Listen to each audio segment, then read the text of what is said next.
am deeply moved and profoundly grateful to receive this Atlantic Council Global Citizen Award.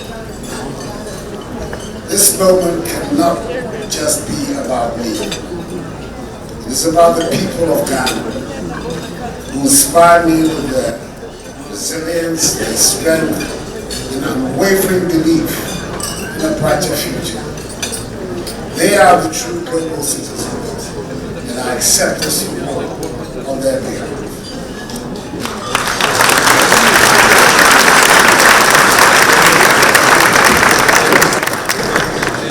Being in the company of such accomplished individuals, Prime Minister Kyriakos Mitsotakis of Greece, Prime Minister Georgia Meloni of Italy, and media pioneer Nikki Lee of Korea, humbles me. I'm particularly honored that my good friend, President William Ruto of Kenya, has presented me for this award. He represents the new generation of African leadership that holds such promise for our continent. This recognition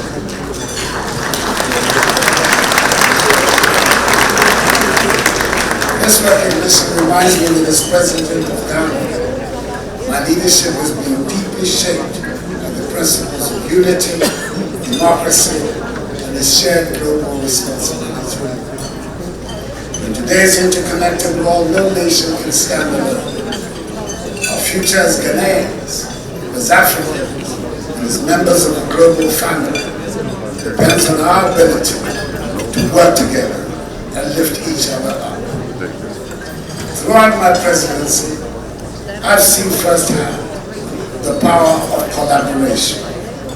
We face challenges, yes, but we have also achieved significant progress, from strengthening our democratic institutions to expanding opportunities for our citizens. But none of this would have been possible without the support and collective effort of the Ghanaian people, who wake up every day and give their best for their families, their communities, and their nation. Receiving this award is not a conclusion. It is a call to action. It is a reminder that the work of building a more just and equitable world is far from over. The challenges we face, whether it is climate change, political stability, widening inequality, or terrorism, are global in nature, and they require global solutions. I'm proud of the partnership between Ghana and the United States of America, which has been built on mutual respect, shared values, and a commitment to democratic principles. Together we have made real progress in advancing human rights and the rule of law. And there's still so much more we can do and achieve as long as we remain united, especially at this time. Terrorism and violent extremism are threatening to submerge West Africa and indeed the rest of the world in darkness and terror. As I near the end of my time as president, I do so with a full heart, knowing that I've given my all to serve my people and my nation. But my commitment to the ideals of democracy, justice, and global citizenship will not end when I leave office. Excuse me.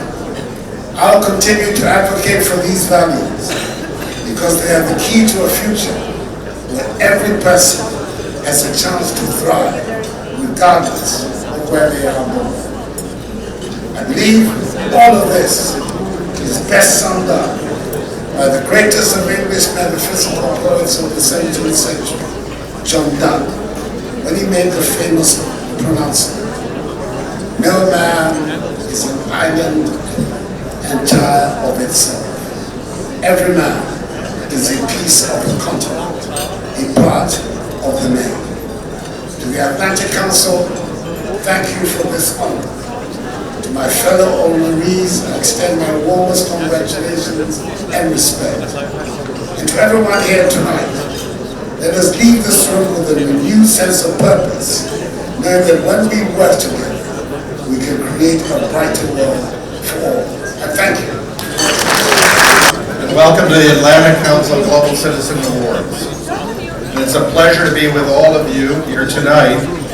And each year, we gather during the United Nations General Assembly to underscore the Atlantic Council's mission to shape the global future together and to galvanize our partners and our allies to meet the world's most consequential challenges and to promote freedom, opportunity, prosperity across all nations. In navigating the myriad of social, economic, and political issues that define the pivotal moment in our history, it is vital that individuals of intellect and of experience and resolve guide our collective march towards a safer and more secure world. And tonight, we recognize 4 individuals who've taken up the call to serve that purpose, greater than oneself, who are a shining example of the Atlantic Council's principles, and who together comprise this truly remarkable gathering for our Citizens Award. Our setting here at the Ziegfeld Ballroom here in New York City is a fitting venue for this event. It's an interior decoration which is really redolent of its Art Deco heritage. In its heyday, this style represented faith in social progress. And in this way, we pay tribute to our honorees who they themselves are an expression of such progress with their enduring contributions to advance society. We convene, however, at a crossroads for the Atlantic Council and the broader global community as we withstand an era of formidable geopolitical uncertainty. It is no hyperbole to say that establishing cooperative solutions to present-day conflicts and circumstances has seldom been more urgent. As NATO Secretary General Jens Stoltenberg said and reminded us when we were together in Washington at the 75th Anniversary Summit, security is not a matter for the regions, but a global one. Europe's security affects Asia, and Asia's security affects Europe. So it's not surprising then that one needs only a cursory understanding of global affairs to recognize the world is confronting historic and far-reaching trials. The ongoing impact of Russia's war in Ukraine, the resurgence of conflict in the Middle East, and the continued complex tensions in Asia, all happening amid technological shifts driven by artificial intelligence and other disruptive technologies. Nonetheless, in the face of such mounting economic and societal dislocation, we can be encouraged by the Council's formidable strength at a time when our work has never been more imperative. The outcome, however, is far from a foregone conclusion. We must maintain a rigorous focus on our expanded global mission to help U.S. leadership work in tandem with our longtime advocates, experts, and their allies to respond strategically to stabilizing events that happen and advance the broader cause of democracy worldwide. By leveraging our influential resources, academic and functional expertise, the Atlantic Council will continue to facilitate the forums and the policy frameworks necessary to navigate the multifaceted political dynamics that permeate the 21st century. Robert Fox, the well-known British historian and gardening columnist in the Financial Times, he often reflects on gardening from a philosophical perspective.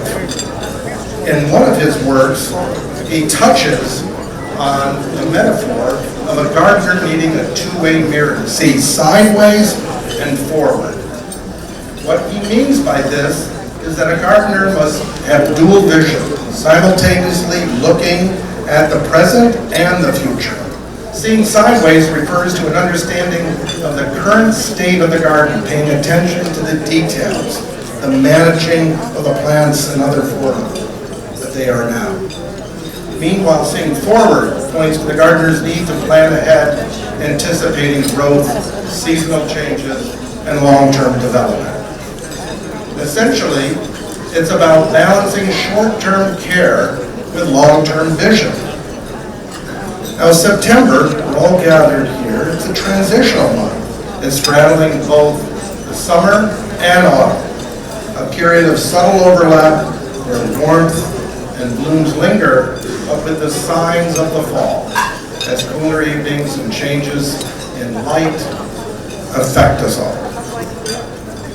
More a gentle merging than a sharp break, this duality brings with it a mix of tasks typical of both seasons, tending to the remnants of growth while looking ahead to the next planting and all that to come.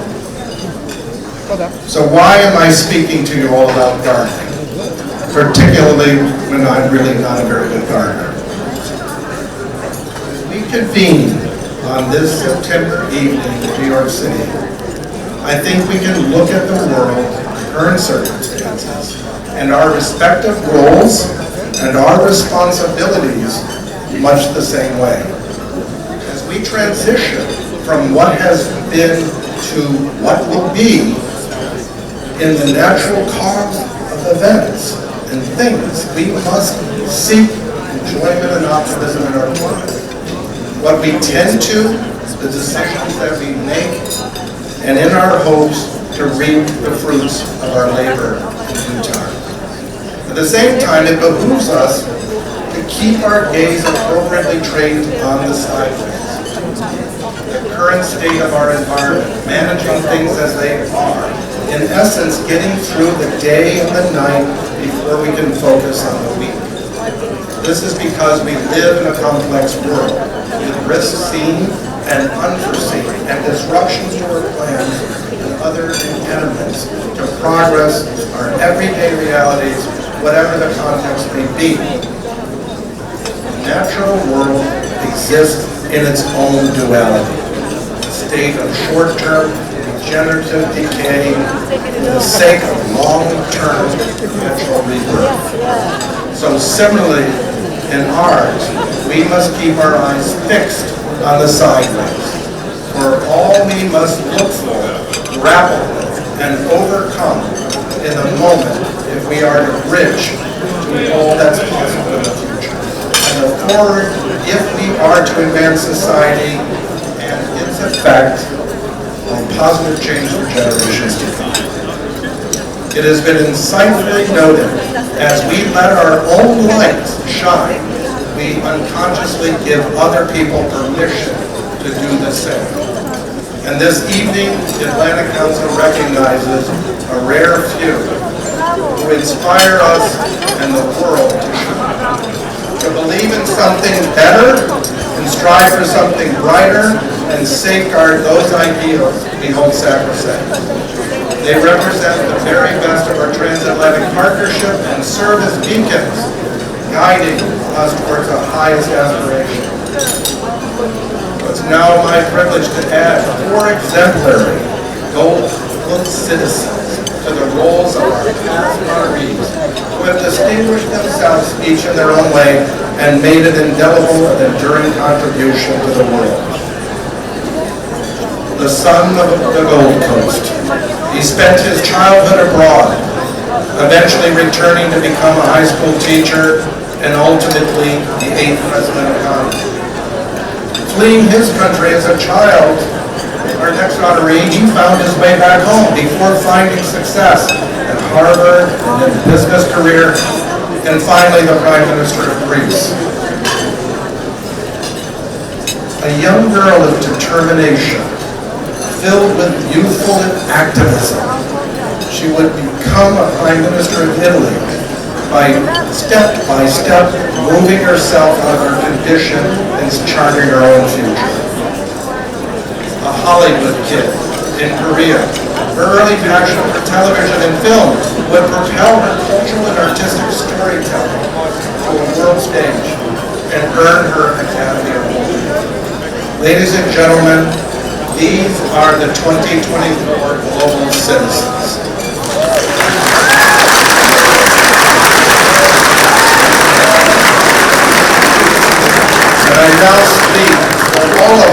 I say that we are in awe of their accomplishments, inspired by their resolve, and humbled in their company.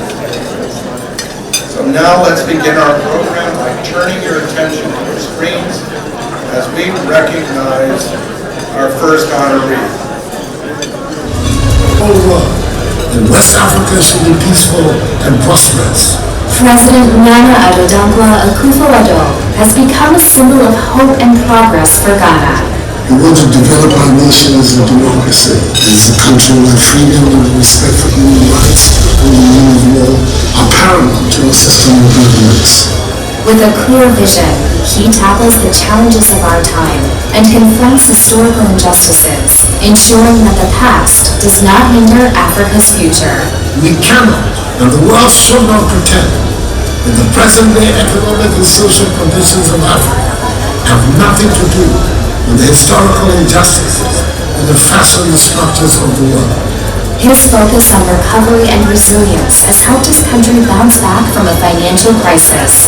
The recovery program that we have is one that is considered very credible, and it is what is going to give us the opportunity to come out of this period a stronger economy. His vision transcends borders, fostering strong partnerships and shared growth with partners and allies. Our country has historically been one that has been outward-looking. President Akufo-Addo is shaping a dynamic future for Ghana, one of industrial growth, educational empowerment, and prosperity. We want to be a force to reckon with on the continent and in the world. We will develop, we will industrialize, we will educate our people, and we will add value to our... Please welcome the President of the Republic of Kenya, His Excellency William Samoei.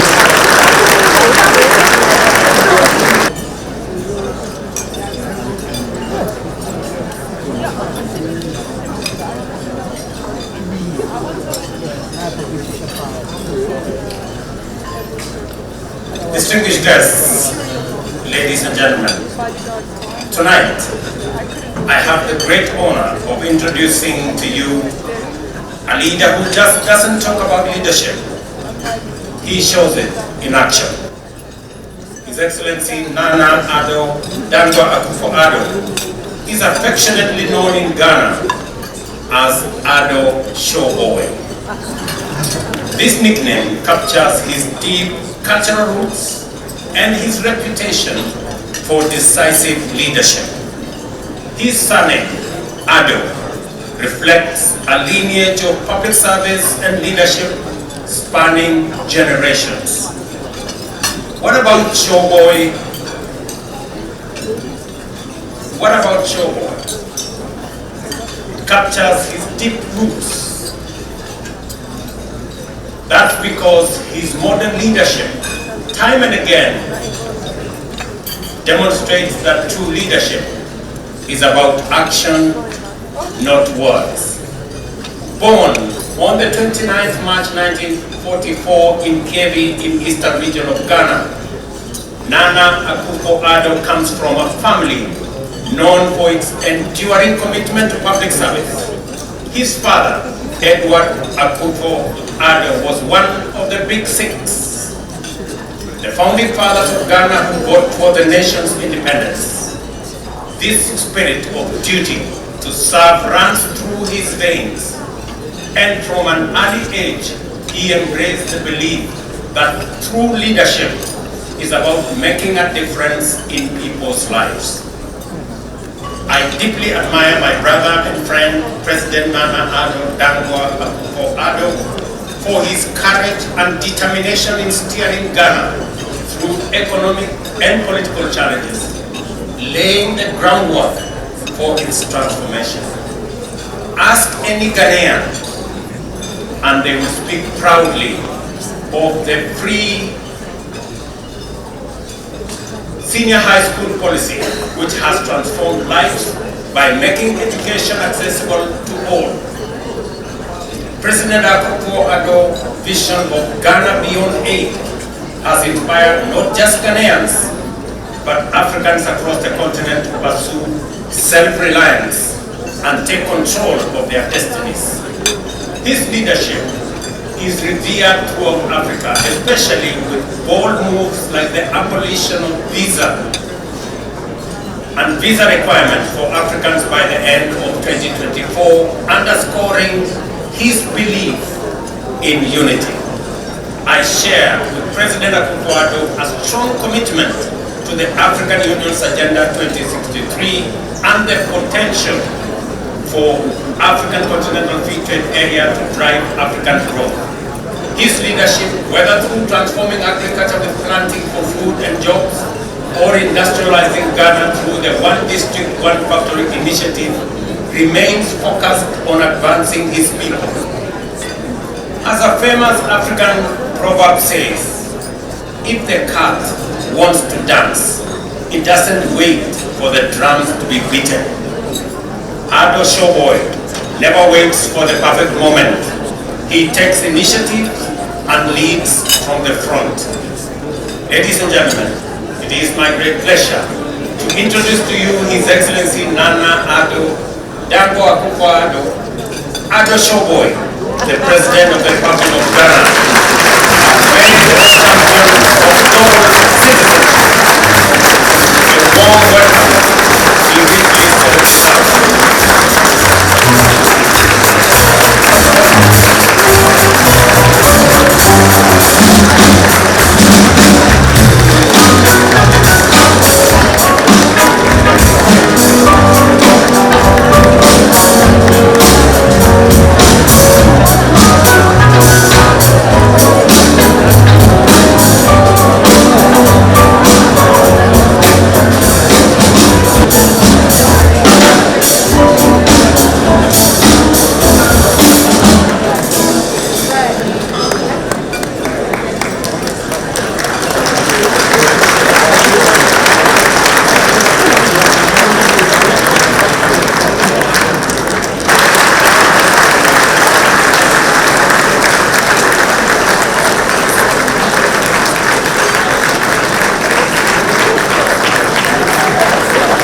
Please welcome back John and Tony Rogers.